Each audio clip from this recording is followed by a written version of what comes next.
আমারই জন্মস্থান ফেনী জেলার অন্তর্ভুক্ত ছাগলাইয়া থানার অধীনস্থ 10 নম্বর গোপাল আজব একটি নগরী, যার দুই সাইডে দুইটি নদী, একটি হলো মুহুরী, একটি হলো ফেনী, তারই মাঝে হয়েছে 10 নম্বর গোপাল, যেটা হইলো নিকৃষ্টতম ছোট লোকদের জাতদের স্থান, যারা ছোট লোক, যারা কিনা ইতর, এতগুলার সাথেই আমি আছি। আমি নিজেরই দেশে করি ফকিরি, এটাই আমার জন্মস্থান। আমি 97 থেকে ঢাকায়, 2019-এর পর থেকে আমি আর কোনো মানুষ দেখি নাই, যেহেতু আমি একটি গ্রুপ সমিতির প্রধান ছিলাম। 5 বছর কাটাই দিছি ঢাকা সিটির দিন মজুরদের সাথে, নিজের হাত খরচ ঢোকাইছি।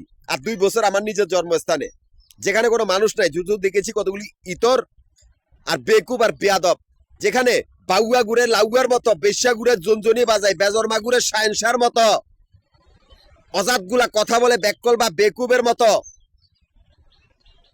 বুইরা গুড়ে কুইরার মতো কথা বলে ব্যাককলের মতো। কথা আছে বুইরা মানুষও মানছে সোদা না। এটাই আমার 10 নম্বর, যেখানে বাউয়া লাউয়ার মতোই ঘুরে, বেজরমা গুলা সায়েন্সার মতোই ঘুরে। এটাই আমাদের সন্ত্রাসী আস্তানা, যে সন্ত্রাসী আস্তানার কিছু উশৃঙ্খল জানোয়ার ঢাকা, গাজীপুর, নারায়ণগঞ্জ এই 3টা জেলার স্থানীয় মাগিরগুলোকে সম্পর্ক করিয়া, যারা কিনা ব্যাংকের ভিতরে আটকা পড়েছে, ব্যাংকটাই হয়ে গেছে এখন পায়খানার টাঙ্কি।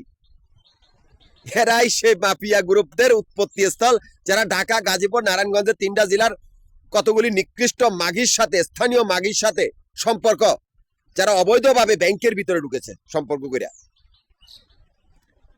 আমার কোনো ধর্ম না, বা আমি কোনো ধর্মের অনুসারী না, আমি একটি সমিতির প্রধান। আমি ঢাকা, গাজীপুর, নারায়ণগঞ্জ এই 3টা জেলার সমিতির প্রধান। এই 3টা জেলার সমিতির অফিস মিরপুর, নবাবপুর, মতিঝিল, এই 3টা জায়গার ভিতরে আমাদের আবাসিক বাড়িঘর বা হোটেলের ব্যবসার হিসাব করা হয়। এখান থেকে আমার অ্যাকাউন্ট চলতেছে। অথচ সেই মাফিয়া যারা ব্যাংকের পায়খানার টাঙ্কির ভিতরে, সেই কুত্তার বাচ্চাগুলো আমার এই ক্যাশ কাউন্টারগুলোর সামনে আস্তানা গেড়েছে।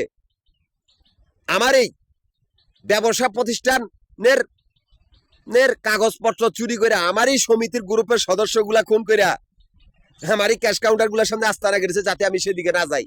এটাই আমাদের ক্ষেত্র বলে শূন্যস্থান।